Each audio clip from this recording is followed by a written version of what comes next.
Bom, no período atual, claro, eu estou falando aí de 2005 a 2024, é um período bastante grande que teve uma série de transformações, mas a gente vai ressaltar algumas principais que são principalmente predominantes hoje.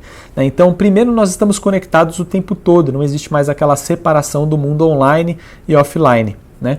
E além disso, nós acessamos não mais a web através do computador, mas principalmente, quer dizer, também acessamos pelo computador, mas principalmente através do celular. A web também ela se tornou dinâmica, né? Isso significa várias coisas. Primeiro que as páginas hoje em dia são interativas, você consegue ver animações, consegue clicar, a página responde ao comportamento do usuário, você consegue deixar comentários, fazer posts, etc. E também essa página, a web é dinâmica porque a página agora ela não existe um conteúdo, uma cópia que você recebe exatamente como ela está no servidor. Né? Então, como eu dou um exemplo aqui, nessa página da Magazine Luiza, essa página não existe no servidor da Magazine Luiza. Né? O que ela tem são bancos de dados com fotos de produtos, descrições de produtos, preços, avaliações, e a partir dessas bases de dados, quando alguém acessa, faz uma solicitação daquela página, né, daquele site, o servidor da Magazine Luiza monta na hora uma página HTML e envia para o usuário. Né? Então isso permite a personalização do conteúdo. Não mais todo mundo vai ver exatamente o mesmo conteúdo, mas cada pessoa pode ver um conteúdo completamente diferente. Né? E não, na web, mas não só na web, você começa a ter cada vez mais uma mediação da interação humana por computador. Né? Então hoje a gente pede comida através de computadores, né? O celular é um computador também. A gente vê filmes, vê séries, se comunica, faz compras, pede transporte, pede táxi, por exemplo, tudo através de computadores. Né? Isso permite, primeiro, o monitoramento, ou facilita, né, o monitoramento constante dos usuários, das pessoas. A partir desse monitoramento, isso abre espaço, ou facilita muito, a experimentação dos usuários. Então eu posso pegar os usuários e separar em grupo teste e controle para apresentar versões diferentes do meu site para eles, para esses dois grupos, e ver como que eles reagem a esse design, por exemplo, diferente do meu site, ou a conteúdos diferentes que eu mostro, produtos diferentes. Né? E essa experimentação leva à possibilidade de aprimoramento da manipulação ou indução de comportamento. Eu posso ver qual que é o design que, por exemplo, vai manter os usuários mais tempo no meu site, na minha plataforma.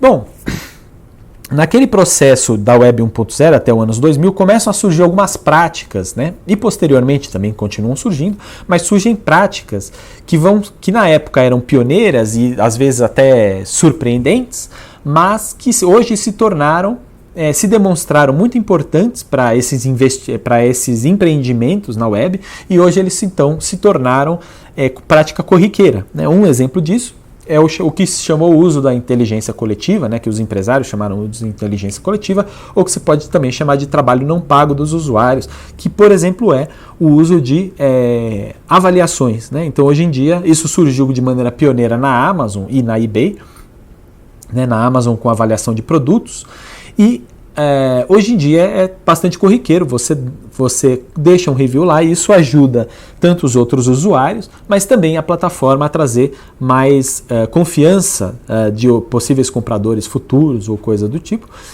naquela plataforma. Né? Essa foi a grande sacada da Amazon.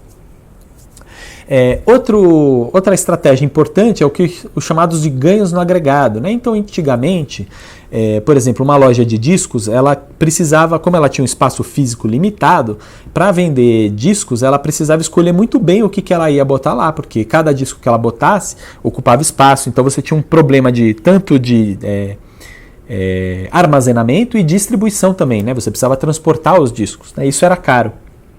Então essas lojas elas focavam naquele conteúdo que são os grandes hits, ou provavelmente os grandes hits. Né? Mas com a internet e os meios digitais, né, esses conteúdos eles podem ser facilmente, de maneira muito barata, serem armazenados e distribuídos. Né? Isso abre a possibilidade de você vender e distribuir coisas de nicho, quer dizer, conteúdos, músicas, filmes, etc., que vão apenas atender a pequenas quantidades de pessoas. Né? Só que existe uma massa tão grande de conteúdos que apenas poucas pessoas veem, que no todo acaba sendo uma audiência bastante grande. Então você consegue, por exemplo, uma plataforma como o YouTube, consegue vender anúncio mesmo naqueles vídeos que pouquíssimas pessoas veem. São muitos vídeos, mas que essa distribuição é super barata, né, e o armazenamento desses vídeos é super barato. Mas mesmo que uma pessoa aqui veja um anúncio num vídeo pouco visto, e outra veja num outro pouco visto, e outra veja num outro pouco visto, no agregado acaba sendo um monte de visualização, né? Então isso é bom para a plataforma. Bom, por outro lado, embora a distribuição e armazenamento tenham sido barateados, a produção do conteúdo, né, e os riscos da produção, né, o risco, por exemplo, de não fazer sucesso, continuam existindo e sendo altos, né? Então você tem um processo de terceirização dos custos e riscos de produção. Então, nas plataformas como YouTube, Spotify, Roblox, entre outras, né, essas plataformas não produzem o conteúdo, quem produz são os próprios usuários, né? Bom, como eu já falei, outra prática muito importante é a coleta, análise e uso de dados dos usuários. E, embora não seja uma coisa típica da web, nem se iniciou com a web, uma coisa que é muito comum na web, vocês vão ver isso rotineiramente, é a chamada operação no prejuízo, operar no prejuízo. Significa que você propositadamente não busca o lucro com o seu site novo, né? Como eu falei, a estratégia é você consolidar sua marca, atrair usuários e etc., com um produto muito legal, sem anúncios, gratuito, etc. E quando você criar essa massa de usuários, aí sim você começa a criar estratégias para a obtenção de lucro, né? Então vocês vão ver isso com, por exemplo, plataformas como o YouTube, no começo não tinham anúncios, ou outras plataformas eventualmente não eram pagas, passam a ser pagas. O uso de software muitas vezes é assim também, né? E esse processo de piora do serviço porque você precisa obter lucro foi chamado de enshittification por um jornalista chamado Cory Doctorow, né? O enshittification seria embusteamento. Então você tem essa piora do serviço, porque aquilo que era muito bacana anteriormente, né, que servia apenas para atrair usuários, não é lucrativo, né? Então você precisa buscar depois outras formas de tornar aquilo lucrativo. Outra coisa que surge, né, uma transformação interessante, são os modelos de negócio. Então, no passado, esse ramo do software e dos conteúdos, né, você funcionava à base da venda da cópia, né? Então, eu comprava uma cópia do Windows, eu comprava uma cópia do Microsoft Office, do Photoshop, eu comprava uma cópia de um filme ou uma cópia de uma música. Uma vez que eu tinha aquela cópia, eu podia usar para sempre, sem ter que pagar nada mais, podia copiar para uma série de computadores, etc. e tal, série de dispositivos, né? Assistir múltiplas vezes e tal. Hoje em dia, por exemplo, isso mudou para o modelo de acesso, então você paga uma mensalidade para acessar aquele conteúdo, aquilo não é mais seu, você paga como se fosse um aluguel, né? Isso por exemplo, um exemplo é o Spotify, o Netflix adotam essa estratégia, né? Talvez o modelo mais importante, o modelo de negócio mais importante da web é o de publicidade. Então você atrai público para a sua plataforma, né? Faz eles prestarem atenção ali na sua plataforma e você vai apresentando propaganda para esses usuários, né? Esse é um dos modelos mais importantes. Também tem o modelo de coleta e venda dos dados, ou uso de dados para outros fins, né?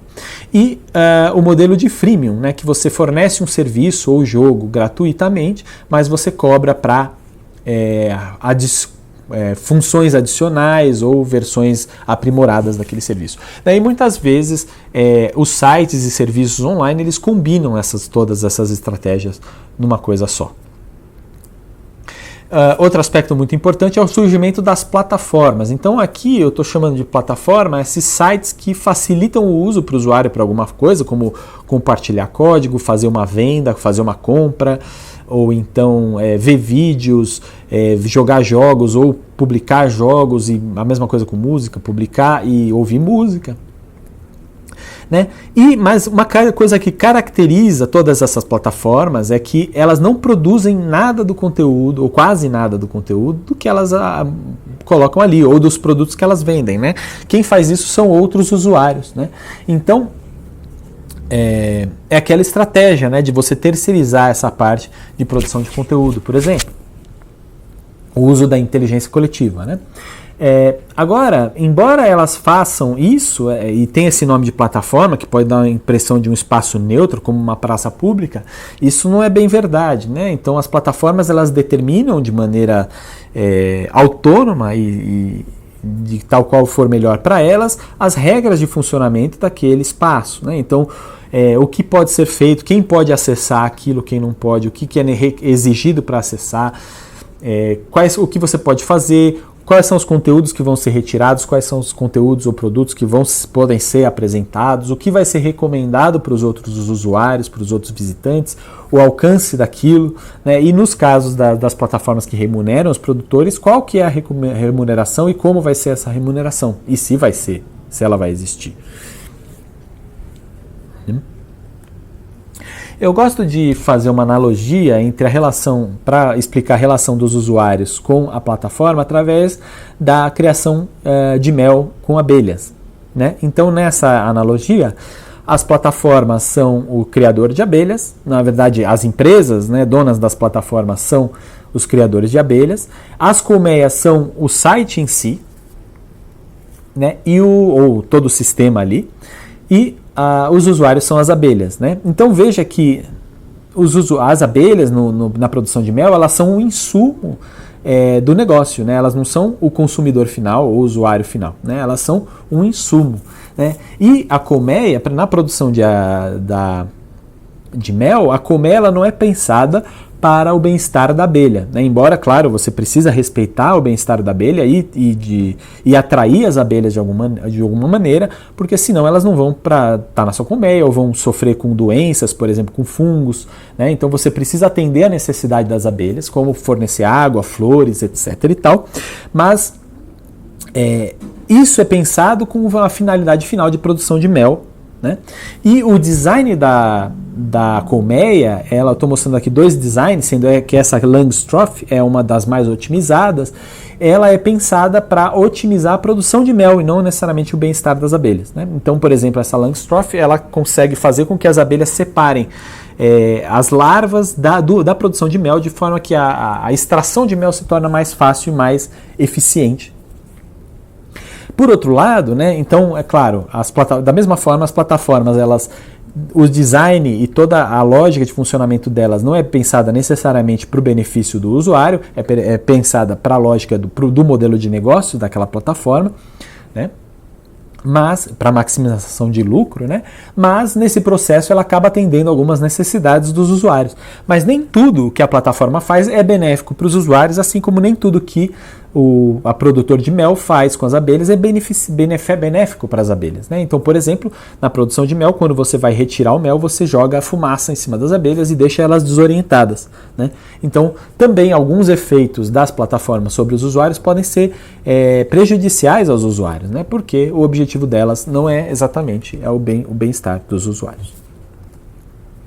E aqui eu acho interessante recuperar aquela ideia, aquela declaração de independência do cyberespaço de John Perry Barlow, né?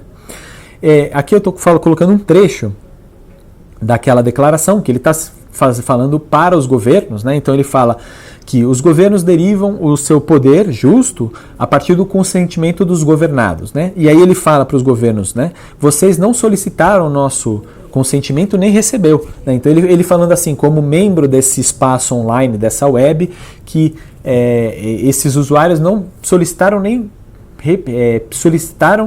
deram o consentimento para serem governados, né? E a gente não convidou vocês, né? Vocês não nos conhecem, vocês não sabem o nosso mundo, não conhecem o nosso mundo.